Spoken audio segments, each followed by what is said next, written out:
பிடியதன் உருவமை குலமிகு கரியது வடிகொடு தனதடி வழிபடும் அவரிடர் கடிகன பதிவர அருளினன் மிகு வடை வடிவினர் பயில்வழி வளமுறை இறையே.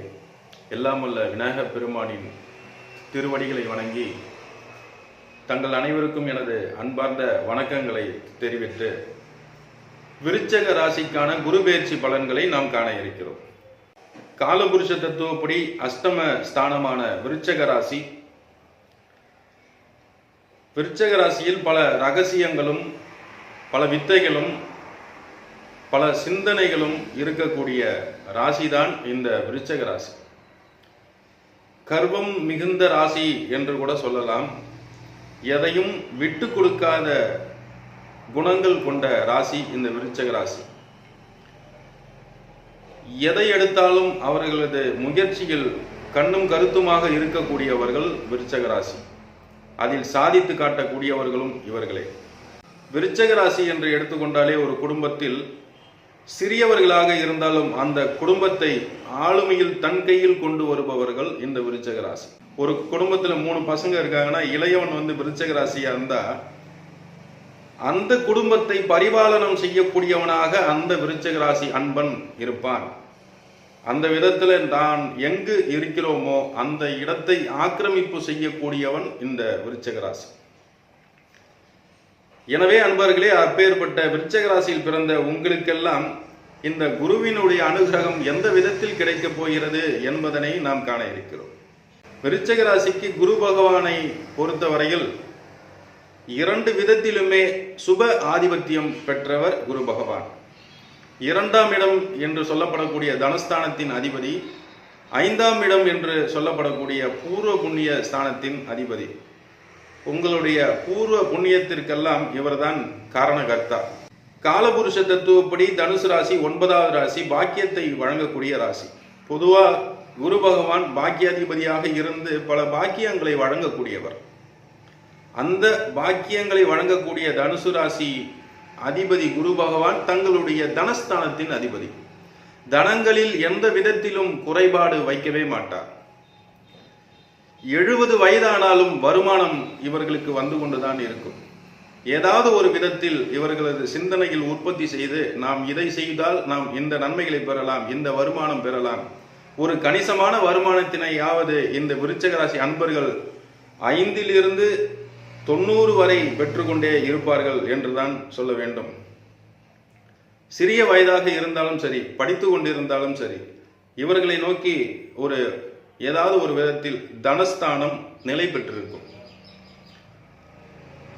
உழைப்புக்கு ஒரு அடையாளமாகவே இந்த விருச்சக ராசி அன்பர்கள் இருப்பார்கள். ஏனென்றால் ராசியின் அதிபதி செவ்வாய் பகவான். இந்த செவ்வாய் பகவான் மிகவும் உக்கிரமானவர். இவர்களது கோபத்தை தணிவிப்பது என்பது அது ஒரு பெரிய போராட்டம் தான்.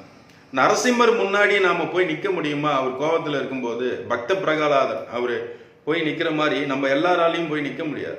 அந்த மாதிரி விருச்சக ராசி அன்பர்கள் கோபப்பட்டாங்கன்னா அவர்கள் சொல்லுக்கு இணங்க அந்த நேரத்தில் நம்ம மௌனமா இருந்து அவர்கள் கோபம் தணிந்த பிறகுதான் நன்மையோ தூய்மையோ நாம் எதுவாக இருந்தாலும் எடுத்து சொல்லலாம். அப்பேற்பட்ட விருச்சக ராசிக்கு அஷ்டமஸ்தானத்தில் குரு வருகிறார். இதுவரை தங்களது ராசிக்கு 7ஆம் இடத்தில் ரிஷப ராசியில் பரிபாலனம் செய்து கொண்டிருந்த குரு பகவான் தற்பொழுது மிதுனத்தில் பயிற்சி ஆகிறார் அஷ்டமஸ்தானத்திற்கு. குரு பகவான் அமர்ந்த இடம் எப்படி இருக்கிறதோ அது வேறு கதை. ஆனால் அவருடைய திவ்யமான பார்வை பல கோடி நன்மைகளை வாரி வழங்கும் என்பதனை நாம் மறந்துவிடக் கூடாது. அவர் அஷ்டமத்தில் அமர்ந்தாலும் சரி, ருணரோக சத்துரு என்று சொல்லப்படக்கூடிய 6ஆம் இடத்தில் அமர்ந்தாலும் சரி, நம்முடைய கர்ம பலனை ஆலோசித்தே அதற்கேற்றார் போல் நாம் பல வேதனைகளையும் சங்கடங்களையும் அனுபவிக்கிறோமே தவிர, குரு பகவான் அஷ்டமத்திற்கு வந்து விட்டதனால் நாம் வேதனைகளை அனுபவிக்கிறோம். 6இல் வந்துவிட்டார், 4இல் வந்துவிட்டார் அர்த்தாஷ்டம குரு, இது போன்ற காரணங்களால் நாம் வேதனைகளை அனுபவிக்கவில்லை. நம்மளுடைய கர்ம பலனை நாம் எப்போது சங்கடங்களை அனுபவிக்க வேண்டுமோ அப்பொழுது குரு பகவான் அந்த இடத்தில் வருகின்ற போது அதற்கான வேலை நடக்கிறது, அவ்வளவுதான். நம் செய்த புண்ணியத்தின் அடிப்படையில் நாம் நல்ல பலன்களை பெற வேண்டும் அப்படின்னா அதுக்கான கிரகங்கள் நமக்கு அமைந்தால் நம்மளுடைய புண்ணியத்திற்கான பலன்களை நாம் அனுபவிக்கிறோம், அவ்வளவுதான். இப்போ அஷ்டமஸ்தானத்தில் வந்திருக்காரு, நாம் செஞ்ச பாவம் இருந்ததுன்னா அது நம்ம அனுபவிச்சு தான் ஆக வேண்டும். பாவமே செய்யலை அப்படின்னா ஒன்றும் பண்ணாது, நீங்கள் அதை கடந்து கொண்டு சென்று விடலாம். அதே விதத்தில் அவருடைய திவ்ய பார்வை பல கோடி நன்மைகளை உங்களுக்கு வாரி வழங்கவே செய்யும். ஏனென்றால் நீங்கள் செய்த புண்ணியத்தின் பலன். எந்த ஒரு மனிதனும் பாவம் செய்யாமல் இருந்ததில்லை, புண்ணியமும் செய்யாமல் இருந்ததில்லை. அவனையும் மீறி அவனது சிந்தனைக்கு ஆட்படாத விதத்திலும் பல புண்ணியங்களை செய்து கொண்டிருக்கிறான் என்பது மனிதனுக்கே தெரியாத ஒரு உண்மை. நாம புண்ணியம் செய்தோமா என்பது நமக்கே தெரியாது. போகிற போக்கில் நாம் ஒரு உத்தியோகத்திற்கு சென்றாலும் சரி, வேலைக்கு சென்றாலும் சரி, நாம் ஒரு நாளைக்கு பல புண்ணியங்களை செய்து கொண்டிருக்கிறோம். அதே சமயத்தில் பல பாவங்களையும் செய்து கொண்டிருக்கிறோம். அந்த பாவ புண்ணிய கணக்குகள் எல்லாம் நம்மால் சிந்தனை செய்து கூட பார்க்க முடியாது. அது இறைவன் என்று வேறு யாருக்கும் தெரியாது. எனவே குரு அஷ்டமஸ்தானத்தில் இருக்கிறார் என்ற கவலை விருச்சிக ராசி அன்பர்களுக்கு வேண்டாம். ஏனென்றால் 2, 5 என்ற இரண்டுமே சுப ஆதிபத்தியம் பெற்ற குரு அஷ்டமஸ்தானத்தில் அமர்ந்து தங்களுக்கு நன்மைகளை தான் செய்வார். அவருடைய திவ்ய பார்வையானது தங்களது ராசிக்கு 12ஆம் இடம் என்று சொல்லப்படக்கூடிய துலாம் ராசியை 5வது பார்வையாக பார்வையிடுகிறார். நிம்மதியா தூங்குவீங்க. ரொம்ப நாளா தூக்கம் இல்ல, அயன சயன போகஸ்தானம், நிம்மதியாக உறங்கக்கூடியது மனிதனுடைய வாழ்க்கையில் கிடைக்காத ஒரு வரம். அந்த வரத்தினை குரு பகவான் வழங்குகிறார்.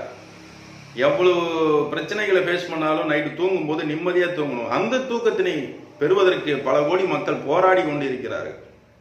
ஒரு ஆலயம் செல்லக்கூடிய, ஒரு ஆன்மீக வழியில் பிரயாணங்களை மேற்கொள்ளக்கூடிய, யாத்திரைகள் செல்லக்கூடிய விதத்தில் உங்களுக்கு யோக பலன் அமையும்.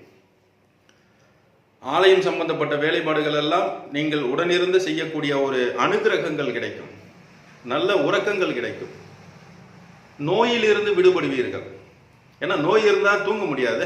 அப்ப நல்லா தூங்கணும்னா நம்ம உடலில் இருக்கக்கூடிய நோய் விலகிடும், மனநோய் விலகிடும், மனசுல இருக்கிற குழப்பங்கள் எல்லாம் தெளிவடையும். இது வரைக்கும் சரியா உங்களால எதுவும் பேச முடியல, ஒரு சக மனிதர் வராரு, நம்ம கூட பேச வராரு, அவர்கிட்ட முகம் கொடுத்து பேச முடியல அப்படின்னா இப்ப பேசுவீங்க. கொஞ்சம் தெளிவா இருக்கும், அவங்களுக்கு அட்வைஸ் பண்ணக்கூடிய ஒரு நிலையில் இருப்பீர்கள். குரு பகவானின் 7வது பார்வை தங்களது தனஸ்தானத்தையே பார்வையிடுகிறது. முதலில் ஒன்று புரிந்து கொள்ளுங்கள், எந்த ஒரு கிரகமும் தன்னுடைய வீட்டை பார்க்கும் பொழுது அதற்கான சுபிட்சங்களை, நன்மைகளை பல மடங்கு வாரி வழங்கும். தன்னோட வீட்டை தானே பார்க்கிறது என்றது ஒரு அந்த கிரகத்திற்கு மிகப்பெரிய ஒரு உத்வேகத்தையும் பலத்தையும் கொடுக்கக்கூடிய ஒரு விஷயம். எனவே உங்களுக்கு தனஸ்தானம், அந்த ஸ்தானத்திற்குரிய காரகத்துவங்கள் அனைத்துமே சிறப்பாக நடைபெறும். என்ன? குடும்பஸ்தானம், தனஸ்தானம், வாக்குஸ்தானம். கொடுத்த வாக்கு காப்பாற்றுவீங்க. பொதுவாக விருச்சிக ராசி அன்பர்கள் கொடுத்த வாக்குக்காக எந்த எல்லைக்கு கூட நீங்க போகுவீங்க. அப்பேற்பட்ட விருச்சிக ராசிக்கு நீ அவ்வளோ தூரம்லாம் கஷ்டப்பட வேணாம், நீ கொடுத்த வாக்க நீ ஈஸியாவே காப்பாத்திடுவ, நான் பார்த்துக்கிறேன் அப்படின்றாரு குரு. அவருடைய 7வது பார்வை தனஸ்தானத்தில் பதிகிறது, வாக்குஸ்தானத்தில் பதிகிறது.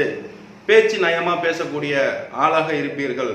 குடும்பம் பிரச்சனையின்றி சுமூகமாக நடைபெறும். தங்களது தனஸ்தானம் வலுப்பெறுகிறது. 2 விதத்தில் வருமானங்கள் வரப்போகிறது. 2ஆம் இடத்தை பார்வையிடுகிறார். பிறகு 4ஆம் இடம் என்று சொல்லப்படக்கூடிய சுகஸ்தானத்தை பார்வையிடுகிறார். இது ஒரு அற்புதமான ஒரு விஷயம். 12ஆம் இடம் நாம் உறங்கக்கூடிய படுக்கை ஸ்தானம், 4ஆம் இடம் சுகஸ்தானம். அப்ப நாம சுகமா இருந்தா தானே நல்லா தூங்க முடியும், தூங்கினா தானே நம்ம சுகமா இருக்க முடியும். 9வது பார்வையாக 4ஆம் இடத்தை பார்வையிடுகிறார். சனி பகவான் கும்பராசியிலே 2 ஆண்டுகளாக மூல திரிகோண வீட்டில் சஞ்சாரம் செய்து கொண்டிருக்கிறார் தன்னுடைய ஆட்சி கட்டிலில். தற்பொழுது ராகு பகவானும் மீன ராசியிலிருந்து தங்களுக்கு 4ஆம் இடத்திற்கு வந்து விடுகிறார். அர்த்தாஷ்டம சனியாக இருந்து சனி பகவான் சங்கடங்களை வழங்கினாலும் மற்ற ராசிகளை காட்டிலும் விருச்சிக ராசிக்கு சங்கடங்கள் குறைவாகவே அமையும் என்பதுதான் எமது கருத்து. இப்பொழுது மேஷம் என்று எடுத்துக்கொண்டால் சனி பகவான் கடகத்தில் இருந்து அர்த்தாஷ்டம சனியாக பரிபாலனம் செய்வார். ரிஷபராசிக்கு சிம்ம ராசியில் சனி பகவான் அமர்ந்து அர்த்தாஷ்டம சனியாக பரிபாலனம் செய்வார். ஆனால் விருச்சிக ராசிக்கு தன்னுடைய சொந்த வீட்டில் அமர்ந்து, ஆட்சியில் அமர்ந்து பரிபாலனம் செய்கிறார். எனவே அந்த விதத்தில் விருச்சிக ராசி அன்பர்களுக்கு அர்த்தாஷ்டம சனி பாதிப்பு இருக்காது. பொதுவா குருவினுடைய பார்வை எந்த ஸ்தானத்தில் பதிந்தாலும் அந்த ஸ்தானத்தின் சம்பந்தப்பட்ட பிரச்சனைகள் எல்லாம் சரி செய்வதுதான் அந்த பார்வையினுடைய முதல் வேலை. ஒருவன் இறக்கும் தருவாயில் இருந்தாலும் அந்த இறக்கும் தருவாயில் குருவினுடைய பார்வை பட்டால் அவன் உயிர் பெற்று அந்த மருத்துவமனையிலிருந்து வெளியில வந்துடுவான். இது நிதர்சனமான உண்மை. அந்த விதத்தில் 4ஆம் இடத்தில் பார்வை பதிவது சுகஸ்தானம், சுகங்களை வழங்கியே தீருவார். நிம்மதியா நீங்க தூங்கியே ஆகணும். எனவே நீங்க ஒரு வீடு வாங்குறதா இருந்தாலும் சரி, வீடு மேல பிரச்சனைகள் இருந்தாலும் சரி, அந்த பிரச்சனைகள் எல்லாம் கலைந்து வீடு கட்டி நீங்கள் கிரக பிரவேசம் பண்ணுவீர்கள். இடம் வாங்குவீங்க, பெரிய பெரிய இடம் வாங்கி போடுவீங்க. ஒரு விவசாய நிலம் வாங்கணும், பின்னாடி ஃபியூச்சர்ல நம்ம விவசாயம் பண்ணணும் அப்படின்ட்டு எண்ணம் இருக்கக்கூடியவர்களுக்கெல்லாம் ஒரு விவசாய நிலம் நிச்சயம் உண்டு. ஃபியூச்சர்ல நான் விவசாயம் பண்ணணும், எனக்கு அதுதான் மன நிம்மதியை கொடுக்கும் நிறைய விருச்சிக ராசி அன்பர்கள் நினைப்பாங்க. அதே போல கணவனும் மனைவியும் பிரிஞ்சு வாழக்கூடிய நிலையில் இருந்தாலும் அவர்கள் ஒன்று சேருவதற்கான வாய்ப்புகள் உண்டு. தன்னுடைய மனைவிக்கோ, கணவனாக இருந்தால் மனைவி, மனைவியாக இருந்தால் கணவன், இவர்களுக்கு வேலை கிடைப்பதற்கான வாய்ப்புகள் உண்டு. ஏன்னா 7ஆம் இடத்திற்கு 10ஆம் இடம் சுகஸ்தானம். உங்களுடைய சுகஸ்தானம் உங்கள் மனைவிக்கு தொழில் ஸ்தானமாக வருகிறது. உத்தியோகம் கிடைக்காதவர்களுக்கு நல்ல உத்தியோகம் கிடைப்பதற்கான வாய்ப்புகள். ஏன்னா நீங்க சம்பாதிச்சே ஆகணும். தனஸ்தானத்தை குரு பார்க்கிறார். சும்மா இருக்கிறவங்கலாம் வேலைக்கு போயிடுவான். நான் இப்போதைக்கு வேலைக்கு போல, நான் அடுத்த வருஷம் போய்கிறேன் அப்படின்னு நினைக்கிறவங்க கூட வேலைக்கு போகக்கூடிய ஒரு சூழ்நிலையை ஏற்படுத்தி விடுவார். ஏன்னா நமக்கு கட்டளை அந்த பிரபஞ்சத்துல இருந்து தான் நம்ம உடம்புல இருக்கிற அனைத்து செல்களுக்குமே வருது. பூர்வீக சொத்து சம்பந்தப்பட்ட பிரச்சனைகள் எல்லாமே தீர்ந்து சுமூகமான ஒரு நிலைக்கு வரும். அந்த சொத்து உங்களுக்கு கிடைப்பதற்கான வாய்ப்புகள் உண்டு. பெரும்பாலும் விருச்சிக ராசிக்கு பூர்வீக சொத்து என்பது கிடைப்பது அரிது என்றாலும் இந்த குரு பெயர்ச்சியின் காரணமாக உங்களது சொத்து சம்பந்தமான பிரச்சனைகள் ஏதேனும் இருந்தால் அந்த பிரச்சனைகள் தீர்வடைந்து சுமூக நிலையில் நீங்கள் அடைவீர்கள். பிள்ளைகள் முன்னிட்டு அதிகமான நீங்கள் செலவுகளை எதிர்கொள்ள நேரிடும். திருமணமாக இருக்கலாம், அல்லது அவர்கள் கல்வியின் காரணமாக இருக்கலாம், அல்லது அவர்களுக்கு மருத்துவ செலவாக இருக்கலாம். இது போன்ற பிள்ளைகளை முன்னிட்டு, தனது தாய் தந்தையை முன்னிட்டு செலவுகளை ஏற்படுத்தி கொடுக்கக்கூடும். பெரும்பாலும் விருச்சிக ராசிக்கு அதிகமாக கடன் இருக்காது. ஏன்னா விருச்சிக ராசிக்கு கடன் வாங்குறதும் பிடிக்காது, கடன் கொடுக்கறதும் பிடிக்காது. அதையும் மீறி அவங்களுக்கு கடன் இருக்குன்னா அது அவரவர்களுடைய சுய ஜாதகத்தின் அடிப்படையில் தான் இருக்குது. எனவே இந்த விருச்சிக ராசி என்பவர்களுக்கு இந்த குரு பெயர்ச்சி அப்படி கடன் இருந்தாலும் அதை அடைப்பதற்கான வாய்ப்புகள் உண்டு. இவங்க கடன் வச்சுட்டா தனிப்பட்ட மனுஷால்கிட்ட கடன் வாங்க மாட்டாங்க. அதிகமாக பேங்க்ல தான் பெரும்பாலும் இவர்களுக்கு கடன் இருக்கும். எந்த கடனாக இருந்தாலும் இந்த குரு பெயர்ச்சி அந்த கடனை அடைப்பதற்கான தனப்பிராப்தத்தை வழங்கும். எனவே இந்த குரு பெயர்ச்சி உங்களுக்கு பலவிதமான நன்மைகளை வாரி வழங்கும் என்று சொல்லி எல்லாம் வல்ல முருகப்பெருமானை அனுதினமும் வணங்கி வாருங்கள். நீங்கள் பல கோடி நன்மைகளை பெற்று சீரும் சிறப்புமாகவே வாழ்வீர்கள் என்று சொல்லி உங்களிடமிருந்து விடைபெறுகிறேன். உங்கள் ராஜா மணிகண்டன். நன்றி, வணக்கம்.